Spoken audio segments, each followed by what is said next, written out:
bienvenue dans cette vidéo consacrée aux angles intérieurs d'un polygone au sens large du terme. Donc ici on va se baser essentiellement sur la propriété, mon prof de diction serait content, la propriété découverte dans la vidéo précédente, c'est-à-dire que la somme des angles intérieurs d'un triangle vaut toujours 180 degrés. Nous allons nous baser sur cette propriété pour déterminer une formule, pour construire une formule, trouver un moyen de calculer ou de déterminer assez facilement la somme des amplitudes des angles intérieurs de n'importe quel polygone. Polygone, donc une figure plane, fermée, composée uniquement de segments. Tu connais le nom des polygones, hein, quand il y a 4 côtés comme ici, 1, 2, 3, 4, c'est un quadrilatère. Quand il y a 1, 2, 3, 4, 5 côtés, c'est un pentagone. Quand il y a 6 côtés, c'est un hexagone, 7 côtés, heptagone, etc. etc. On n'est pas là pour... ça c'était en primaire, hein, un peu, qu'on connaissait un peu le nom de tous ces polygones-là. Ici, ce qui va être intéressant, c'est de pouvoir calculer les angles, déterminer en tout cas la somme des amplitudes des angles intérieurs. Nous parlerons ici bien sûr de n'importe quel type de polygone, donc c'est-à-dire qu'il soit régulier ou irrégulier. On parlera un peu des polygones réguliers à la toute fin de cette vidéo. Régulier, ça veut dire que quand un polygone est régulier, ça veut dire que tous ses côtés ont la même longueur et tous ses angles intérieurs sont de même amplitude. Ainsi, le triangle régulier, le polygone à 3 côtés réguliers, c'est un triangle équilatéral. 3 côtés de même longueur, 3 angles de même amplitude. Le polygone à 4 côtés régulier, le quadrilatère régulier, c'est uniquement le carré. D'accord? Parce que le carré a 4 côtés de même longueur et 4 angles droits. Le losange, même s'il a 4 côtés de même longueur, n'est pas régulier. Ces angles n'ont pas tous la même amplitude. Même chose, le rectangle, même si ces 4 angles ont même amplitude, ses côtés ne sont pas de même longueur. Donc ce n'est pas un polygone à 4 côtés réguliers. Mais ici, dans la première partie, nous allons déterminer une formule qui va calculer la somme des angles intérieurs d'un polygone, même s'il n'est pas régulier. Et donc, pour les quadrilatères non réguliers, la formule que nous allons avoir, la conclusion que nous en tirerons, sera valable pour tous les quadrilatères que nous avons vus jusqu'ici. Bref. Quelle va être notre méthode de recherche? Comme nous savons, tout ce que nous savons sur les angles d'un polygone provient des triangles, on va avant tout essayer de faire apparaître des triangles dans chaque polygone qui sont ici. Alors pour ça, je vais prendre un feutre d'une autre couleur, je vais prendre mon feutre vert, et je vais faire apparaître des triangles. Mais pas n'importe comment. Pour faire apparaître des triangles, je vais uniquement tracer à partir d'un seul sommet une diagonale. Pour le quadrilatère, je choisis un sommet et je trace toutes les diagonales possibles à partir de ce sommet. Pour les quadrilatères, c'est facile, il n'y en a qu'une, parce qu'il n'y a que 2 diagonales. Donc à partir d'un sommet, il n'y a qu'une diagonale. Pour un pentagone, un polygone à 5 côtés, eh bien, si je choisis de partir de ce sommet-ci, le sommet du dessus, hop, je vois que pour tracer une diagonale, je dois aller vers un sommet opposé. Et combien j'ai de sommets opposés? J'en ai 2. Donc j'ai celui-ci et celui-là. Ce qui veut dire que je n'ai que 2 diagonales. Donc je ne pouvais pas rejoindre ce sommet ni ce sommet. À partir de l'hexagone, je vais aussi prendre mon sommet supérieur. Je peux tracer combien de diagonales? Eh bien, je peux en tracer une parce que j'ai un sommet opposé, un deuxième sommet opposé ici. Et donc, je trace une deuxième. J'essaye de tracer en tout cas. Trace une deuxième diagonale. Et puis je vais tracer ici une troisième diagonale.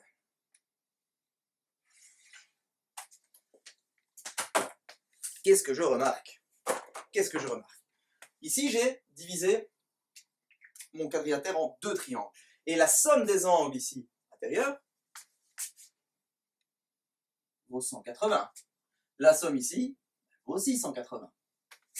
Dans ce triangle-ci, 180. 180, c'est valable pour tous les triangles que j'ai fait apparaître. Je vais le noter partout parce que je suis maniaque. Désolé. Voilà. Donc, chacun des triangles que j'ai fait apparaître dans mes polygones valent 180 degrés. Chacun des triangles. La somme des angles de chacun de mes triangles qui sont apparus sur mon tableau vaut 180. Ce qui veut dire que si la somme de ces angles ici fait 180, et que la somme de ces angles ici, de ce triangle-ci vaut 180,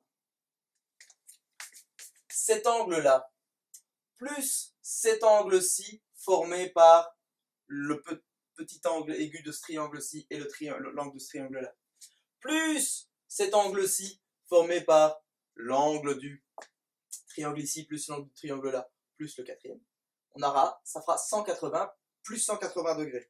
Autrement dit, 2 fois 180 degrés. Donc quand j'ai 4 côtés, quand j'ai un quadrilatère, la somme des angles vaut 2 fois 180 degrés, c'est-à-dire 360 degrés. Regardons avec un pentagone, j'ai obtenu 3 triangles, et même chose, cet angle-ci, formé par 1, 2, 3, ces 3 angles-là. Celui-ci par ces deux-là, celui-ci par ces deux-là, et ceux-là sont à chaque fois entiers. Et donc, la somme des angles de mon pentagone va valoir 3 fois la somme des angles d'un triangle. 3 fois 180, 300 plus 240, ça fait 540. Ok?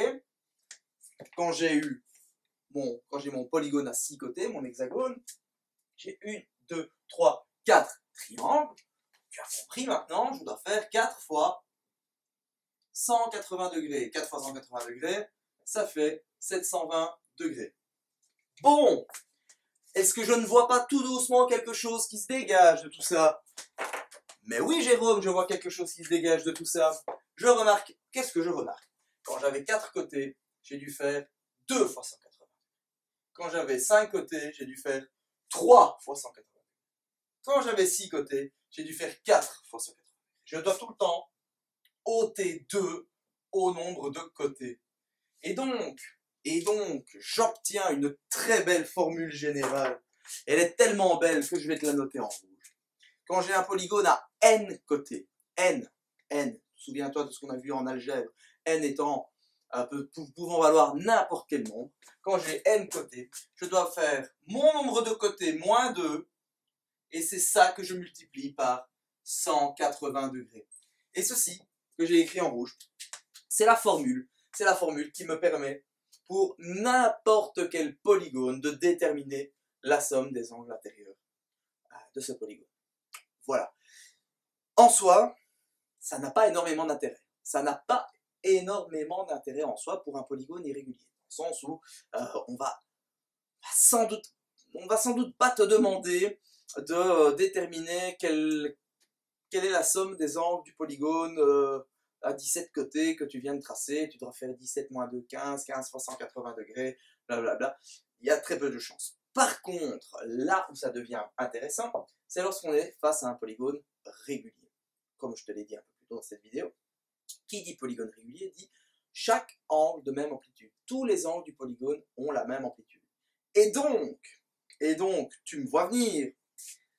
Si dans un polygone à 6 côtés, les 6 angles ont la même amplitude, chaque angle, pour obtenir l'amplitude d'un seul angle, il suffit, comme il y a 6 angles, il suffit de diviser 720 par 6. Quand j'ai un polygone à 5 côtés, pour avoir l'amplitude de chaque angle, je dois diviser 540 par 5. Et donc, quand j'aurai un polygone régulier, là aussi je vais encore changer de feutre, quand j'aurai un polygone régulier, pour connaître l'amplitude d'un angle,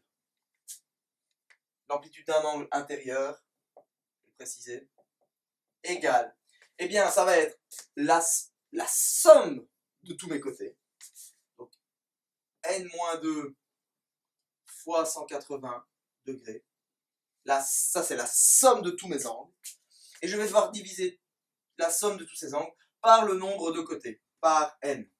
Et cette formule-là, elle est plus importante. Alors, comme elle est plus importante, même si on n'a pas commencé par elle, hein, mais on a dû d'abord déterminer celle-ci, elle est plus importante. Pourquoi? Parce que là, ça va être plus utile quand, par exemple, tu te retrouveras face à...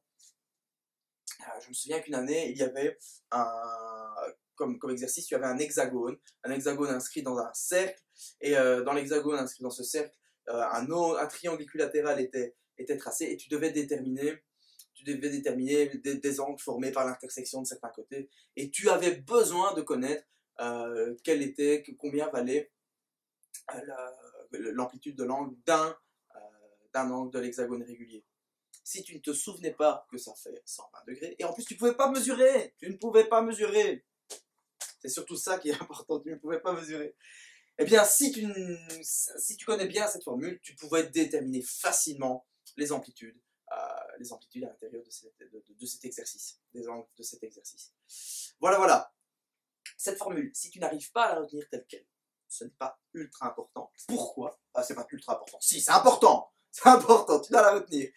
Mais si tu as un trou de mémoire, ce qui est surtout important de faire, c'est de ne pas paniquer. Pourquoi tu ne dois pas paniquer? Parce que tu te souviens d'où elle vient, tu dois te souvenir, essaye de te rappeler que, ah bah oui, on a divisé, nanana, on a divisé, et puis tu le refais sur une feuille de brouillon, hein. Tu prends un polygone, n'importe lequel, tu divises avec cette méthode des diagonales, hop, tu te rends compte que, ah bah ouais, quand j'ai un polygone à 6 côtés, j'ai 4 triangles, 4 fois 180, ah oui, c'était n-2 fois 180 degrés, et comme c'est régulier, je divise par le nombre de côtés, tu vois. Maintenant que tu sais logiquement d'où ça vient, tu vas pouvoir le refaire, et ça c'est bon. Je te dis à très bientôt pour la suite des vidéos. Si tu n'as toujours pas assez, continue à regarder ces vidéos.